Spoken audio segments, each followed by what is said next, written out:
यात्मा की ज्ञान। दोस्तों, यह कहानी आध्यात्मिक है। इस कहानी को एक बार पूरे अंत तक आप जरूर सुनिएगा। यह कहानी हर मनुष्य को एक बार जरूर सुननी चाहिए। तो आइए दोस्तों, कहानी को शुरू करते हैं। एक समय किसी खूबसूरत हरे भरे जंगल में एक आश्रम था। वहाँ महान ऋषि धूम में अपने शिष्यों के साथ रहते थे। एक दिन उपमन्यु नामक एक हष्ट पुष्ट बालक आश्रम आया। वह गंदा एवं मैला दिख रहा था। बालक ने महान ऋषि धौम्य को प्रणाम किया और स्वयं को ऋषि का छात्र स्वीकार करने की विनती की।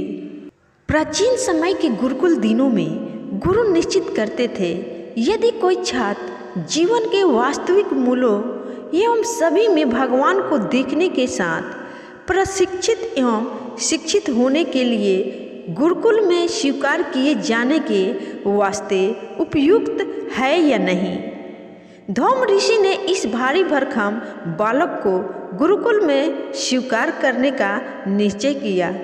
यद्यपि उपमन्यु सुस्त एवं मोटी बुद्धि का था, विद्वान गुरु ने इस बात का ध्यान रखा कि उसे गुरुकुल के बाकी छात्रों, जो शायद उससे अधिक तीव्र बुद्धि के थे, उसके साथ शामिल किया जा रहा था। उपमन्यु ने अपनी शिक्षा में अधिक रुचि नहीं दिखाई। वह न तो शास्त्रों को समझ सकता था और न ही उन्हें याद कर सकता था। वह आज्ञाकारी था और उसमें कई अच्छे गुणों का अभाव भी था। धौम ऋषि एक प्रबुद्ध आत्मा एवं दक्ष शिक्षक थे। उपमन्यु को उसकी कमजोरियों को जानते हुए भी वह उपमन्यु से प्रेम करते थे। ऋषि उसे अपने अनहोशियार छात्रों से भी अधिक प्रेम करते थे। जल्द ही उपमन्यु भी अपने गुरु धौम ऋषि के प्रति अपने प्रेम का प्रतिदान करने लगा। अब वह अपने गुरु के लिए कुछ भी करने को तैयार था। गुरु को एहसास हुआ कि उपमन्यु अपनी लोलुपता के कारण मंदबुद्धि था। अत्याहार या लोलुपता छात्रों में बुरा स्वास्थ्य और उन्नीदापन उत्पन्न करता है। ऐसे छात्र ना तो सतर्क रहते हैं और ना ही अच्छे से सोच पाते हैं। वास्तव में इस प्रकार का अतिभोग बुद्धि की मंदता या तमोगुण का कारण होता है। एक गुरु के रूप में धौम ऋषि चाहते थे कि उनके सभी छात्र अपना शरीर बरकरार रखने के लिए जितना भोजन अनिवार्य था उतना ही खाए, अर्थात जीने के लिए खाए, खाने के लिए ना जिए, और जीभ नामक 4 इंच के निरंकुश शासक को नियंत्रण में रखे। उपमन्यु को सुधारने के उद्देश्य से धौम ऋषि ने उसे आश्रम की गायों की देखभाल करने का काम दिया। उपमन्यु का काम था कि गायों को चराने लेकर जाना और संध्या काल उन्हें वापस लेकर आना। ऋषि की पत्नी हर रोज उपमन्यु के लिए दोपहर का भोजन बांध कर देती थी, लेकिन हष्ट पुष्ट उपमन्यु की भूख बहुत बलवान थी। दोपहर के भोजन के बाद भी उसे बहुत भूख लगती थी और अपनी भूख शांत करने के लिए वह कुछ गायों का दूध निकालकर पी जाता था। धौम ऋषि ने ध्यान दिया कि उपमन्यु और अधिक मोटा हो रहा था। वह चकित थे कि गायों के साथ चरागाह तक चलने एवं सामान्य भोजन के बावजूद भी उपमन्यु पतला क्यों नहीं हो रहा है। इस विषय में उपमन्यु से प्रश्न करने पर उसने सच्चाई से जवाब देते हुए बताया कि वह गाय का दूध पी रहा था। तब धौम ऋषि ने उपमन्यु को आदेश दिया कि वह दूध ना पिए, क्योंकि गायें उसकी नहीं थी। ऋषि ने उपमन्यु को समझाते हुए कहा कि गुरु की अनुमति के बिना वह दूध नहीं पी सकता था। यद्यपि उपमन्यु अपने गुरु के आदेश का पालन करने के लिए सहज ही सहमत हो गया, पर अपनी असंतुष्ट भूख को लेकर अभी भी व्यथित था। उपमन्यु ने देखा कि बछड़ों की अपनी माताओं के स्तन से दूध पीते समय दूध की कुछ बूंदें गिर जाती थी। उसने अपनी हथेलियों को प्याले के आकार का बनाकर दूध एकत्रित करना आरंभ किया और फिर वह इस दूध को पीने लगा। धौम्य ऋषि, जिनकी नज़र लगातार उपमन्यु पर थी, उन्हें ये ध्यान आया कि बालक का वजन अभी भी कम नहीं हो रहा था। उन्होंने एक बार फिर उपमन्यु से प्रश्न किया और सत्य सामने आया।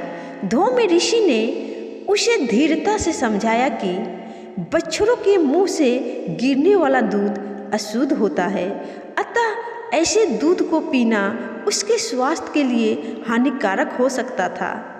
उपमन्यु ने वचन दिया कि भविष्य में वह ऐसा नहीं करेगा।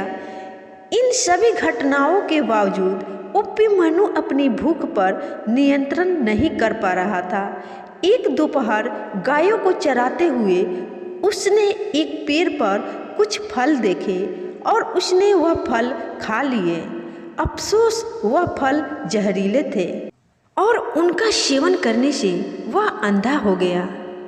आश्रम लौटने का रास्ता ढूंढने की कोशिश करते हुए भयभीत एवं अंधा उपमन्यु ठोकर खाकर एक गहरे कुएं में गिर गया।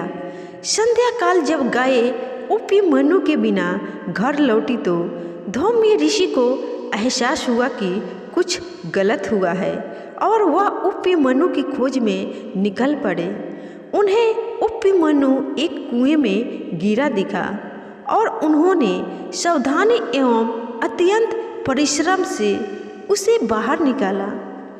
इस भीषण अवस्था में उपमन्यु के प्रति करुणा से परिपूर्ण ऋषि ने उसे जुड़वा बच्चों अश्विनी कुमारों का आवाहन करने का मंत्र सिखाया। अश्विनी कुमार स्वर्गिक चिकित्सक थे और मंत्रों की जाप से वह दोनों प्रकट हुए और उन्होंने उपमन्यु की दृष्टि पुनः स्थापित कर दी। तब धौम्य ऋषि अत्यंत धीरता से उपमन्यु को विशिष्ट रूप से समझाया कि किस प्रकार भोजन की इच्छा ने उसे वह फल खाने पर बाध्य किया था जो जहरीले थे और उसके अंधेपन का कारण थे। ऋषि ने उसे यह भी समझाया कि यदि समय पर उसका बचाव नहीं होता तो कुएं में उसकी मृत्यु भी हो सकती थी। आखिरकार उपमन्यु को अपनी गलती की गंभीरता से स्पष्ट हुई और उसने अत्याहार का त्याग कर दिया। फिर वह जल्द ही तंदुरुस्त एवं स्वस्थ बनने के साथ साथ बुद्धिमान एवं चतुर भी हो गया। धौम्य ऋषि ने उपमन्यु के हृदय में गुरु के प्रति प्रेम उत्पन्न किया। अतः गुरु ने ब्रह्मा सृष्टिकर्ता का कार्य किया। ऋषि ने अपनी प्रेम पूर्ण सलाह से उपमन्यु की रक्षा की और उसे कुएं में मरने से बचाया। इसलिए गुरु ने विष्णु रक्षक का किरदार निभाया। अंत में गुरु ने उपमन्यु की लालच नष्ट करके महेश्वर का काम किया जो बुरे गुणों के नाशक हैं। दोस्तों, इस कहानी की सीख यह है कि गुरु शिक्षक वह होता है जो हमें सही आदर्श सिखाता है और सही मार्ग की ओर पथ प्रदर्शन करता है।